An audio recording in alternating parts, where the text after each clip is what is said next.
गति से चलता है। तो विज्ञान में हम एक प्लैंक टाइम यूज़ करते हैं और प्लैंक लेंथ यूज़ करते हैं। 10⁻43 सेकंड्स को प्लैंक टाइम कहते हैं और 10⁻35 मीटर्स प्लैंक लेंथ माना गया है। इसकी विशेषता ये है कि प्लैंक टाइम या प्लैंक लेंथ के अंदर लॉज ऑफ फिजिक्स, जो नियम हैं भौतिक विज्ञान के, वो लागू नहीं होते। ये अनसर्टेनिटी से प्राप्त किया गया यूनिट है। तो क्या ये हम मान सकते हैं कि समय प्लैंक टाइम के बराबर है और जो प्रदेश है वो प्लैंक लेंथ के बराबर लिया जा सकता है, या इनमें कोई अंतर है? वर्णन साहब, ये जो प्लैंक टाइम और प्लैंक लेंथ की जो बात है, मैं समझता हूँ ये सारे हमारे एम्पिरिकल साइंस के सारे जो है यूनिट्स है।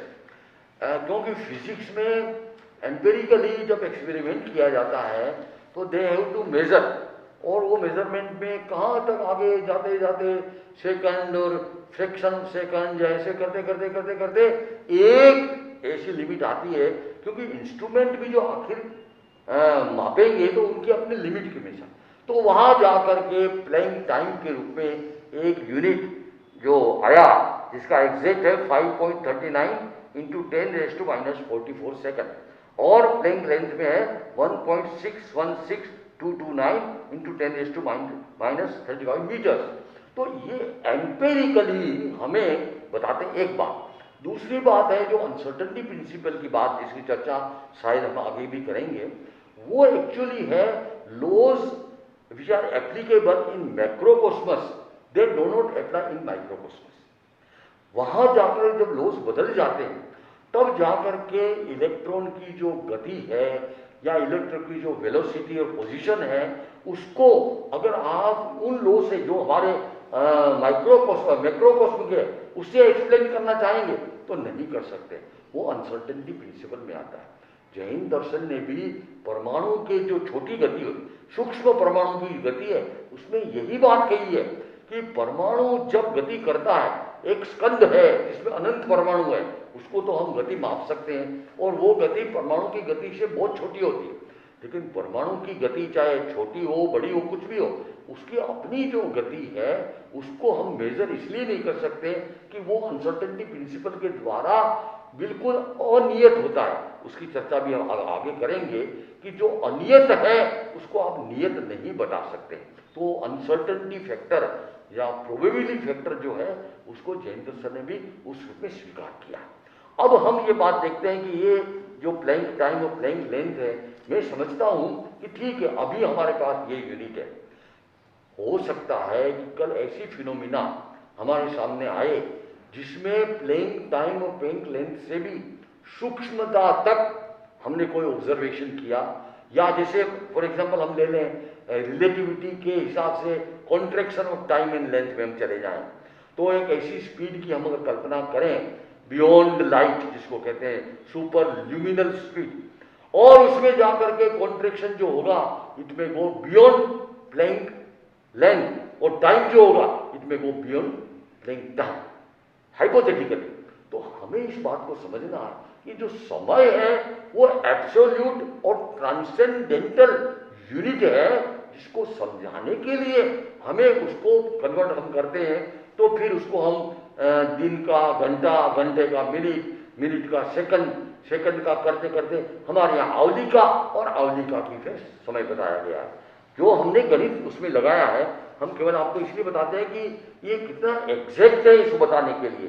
तो उसमें यहाँ तक आता है, जैसे मैंने बताया एक आवलिका का 1.7 इंटू 10⁻⁴ सेकंड ये नाप आता। क्यों कि एक मुहूर्त 48 मिनट्स में 65,536 आवलिकाएं होती है, उस हिसाब से ये होता है। अब हम अगर समय का हिसाब निकालना चाहें जो कि एक आवलिका में असंख्यात समय है, उसको हम x कहें, x समय है, तो हाउ बिग इज x या हाउ स्मॉल इज x, तो उसको हमने जो एक रफ गणित जिसको कहते हैं, एकदम प्रिसाइज तो नहीं लेकिन नियर अप्रोक्सीमेटर, क्योंकि उसका गणित आगे कैलकुलेशन हमारे जो पास में साधन है उससे हो नहीं सकता। तो अप्रोक्सीमेशन में वो आता है x is equal to y raise to y raise to y raise to y, ऐसे ही go on up to how many times raising? 10 raised to 134 times you have to raise the number y.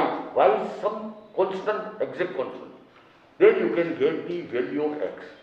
And x जो है और y जो है, y कितना बड़ा है, which you have to power itself. Y is equal to 10 raised to power 10 raised to power 10 raised to power 43. इसका मतलब ये हुआ कि 10 raise to 10 raise to 10 raise to -43 जो है, that will be the part of the second which is equal to y. और उसको जब आप x कर इसका पावर करेंगे, that will come, that is the quantity of x. तो इस रूप में इससे अप्रोक्सीमेट कैलकुलेशन से पता चलता है कि जो प्लैंक टाइम और प्लैंक लेंथ है वो एम्पेरिकली हमारे जो विजिबल ऑब्जर्वेशन और एक्सपेरिमेंट है उसमें काम आते हैं. और ये जो समय है वो असंख्यात होने से हमारी सारी एक्टिविटी, साधारण रूप से ये माना जाता है साइंस में कि जो इलेक्ट्रोमैग्नेटिक एक्टिविटी है, वेव है, उसकी लाइट की और उसकी एक ही वेलोसिटी है. जो भी काम हम करते हैं, हमारे ब्रेन में जो काम होगा, हम कोई भी एक्सपेरिमेंट करेंगे, उसमें देखेंगे, उसमें इलेक्ट्रोमैग्नेटिक वेव्स की जो स्पीड है उससे ज़्यादा हम कोई भी इंस्ट्रूमेंट को या इंद्रिय को काम में नहीं ले सकते.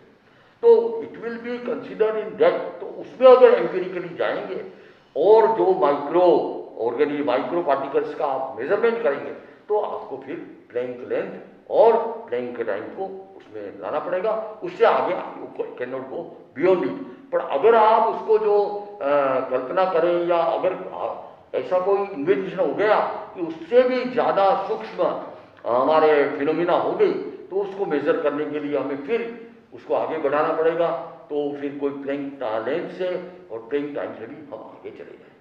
तो मोटा मोटी हम कह रहे हैं कि ट्रांसेंडेंटल और एम्पिरिकल उनको अलग अलग कर दें. अभी ये जो एम्पिरिकल टाइम हमारे पास आया है, उससे भी सूक्ष्म एम्पिरिकल टाइम भविष्य में खोजा जा सकता है.